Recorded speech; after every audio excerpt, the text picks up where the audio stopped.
selamat pagi, selamat bergabung dengan CNN Indonesia New Day. Saya Kayla Labita. Anda juga dapat saksikan tayangan CNN Indonesia New Day melalui live streaming di cnnindonesia.com. Dan kita mulai CNN Indonesia New Day 18 Maret 2020 dengan berita-berita pilihan. Penambahan 1031 kasus positif virus corona di Indonesia pada Rabu 17 Juni membuat Indonesia menyalip Singapura sebagai negara dengan jumlah kasus COVID-19 terbanyak di ASEAN. Tidak hanya itu, angka kematian yang mencapai 2.276 juga menjadikan Indonesia sebagai negara dengan tingkat kematian tertinggi di Asia Tenggara. Pemerintah adakan rapid test dan swab test bagi para pedagang serta warga di sejumlah pasar di Surabaya, Bogor, dan Jakarta. Jumlah pasien yang terkonfirmasi positif COVID-19 di Jawa Timur terus bertambah.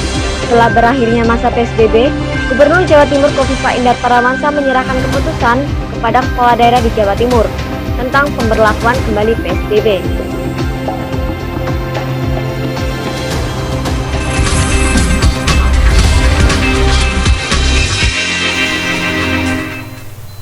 Jumlah pasien yang terkonfirmasi positif COVID-19 di Jawa Timur terus bertambah setelah berakhirnya masa PSBB. Gubernur Jawa Timur Kofifa Indar Parawansa menyerahkan keputusan kepada kepala daerah di Jawa Timur tentang pemberlakuan kembali PSBB. Berikut berita selengkapnya untuk Anda. Gubernur Jawa Timur Kofifa Indar Parawansa menggelar rapat koordinasi bersama gugus tugas penanganan COVID-19 di Pendopo Bupati Sidoarjo pada Rabu malam. Kofifa mengakui jumlah pasien yang terkonfirmasi positif COVID-19 di Jawa Timur terus bertambah setelah sejumlah daerah di Jawa Timur menghentikan PSBB. Menyikapi hal ini, Kofifa menyerahkan keputusan mengenai penerapan kembali PSBB kepada kepala daerah, khususnya Surabaya Raya, yang menyumbang lebih dari 60% kasus COVID-19. Ayo kembali kepada regulasinya, bahwa itu pada keputusan Bupati Wali Kota. Kalau cuma satu kabupaten, maka bupati yang bersangkutan mengajukan ke Menteri Kesehatan melalui Pemprov.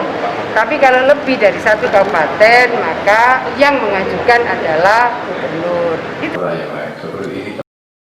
Sementara itu, Kabupaten Sidoarjo merupakan salah satu wilayah di Jawa Timur yang sempat menerapkan PSBB mengingat belasan kecamatan di Sidoarjo ditetapkan sebagai zona merah. Namun, pemerintah setempat belum memberlakukan kembali PSBB. Saat ini, pemerintah Kabupaten Sidoarjo masih melakukan penyediaan fasilitas medis dan memberikan edukasi kepada masyarakat dengan membentuk kampung tangguh. Belum, masih kita evaluasi ya nantinya. Jadi ini kan positif ini banyak juga dikarenakan hasil halal bihalal yang kemarin juga. Maka kewajiban kita adalah langkah kuratifnya harus kita perkuat. Hingga Rabu malam, total 8.290 kasus COVID-19 terjadi di Jawa Timur. 2.384 pasien dinyatakan sembuh, sedangkan 658 pasien lainnya meninggal. Rahma Dewi Fernanda, Sidoarjo, Jawa Timur.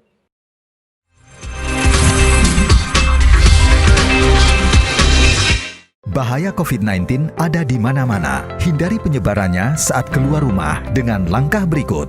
Gunakan pakaian berlengan panjang dan juga kenakan masker. Jika batuk atau bersin, tutup dengan siku bagian dalam. Pakai tisu untuk menyentuh apapun. Hindari penggunaan transportasi umum dan transaksi tunai. Jangan menyentuh wajah dengan tangan sebelum membersihkannya dengan sabun atau hand sanitizer.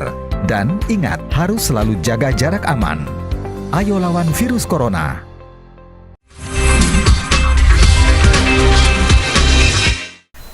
Informasi tadi sekaligus menutup CNN Indonesia New Day pada hari ini. Saya Kayla Labita, selamat pagi, selamat beraktivitas, dan sampai jumpa.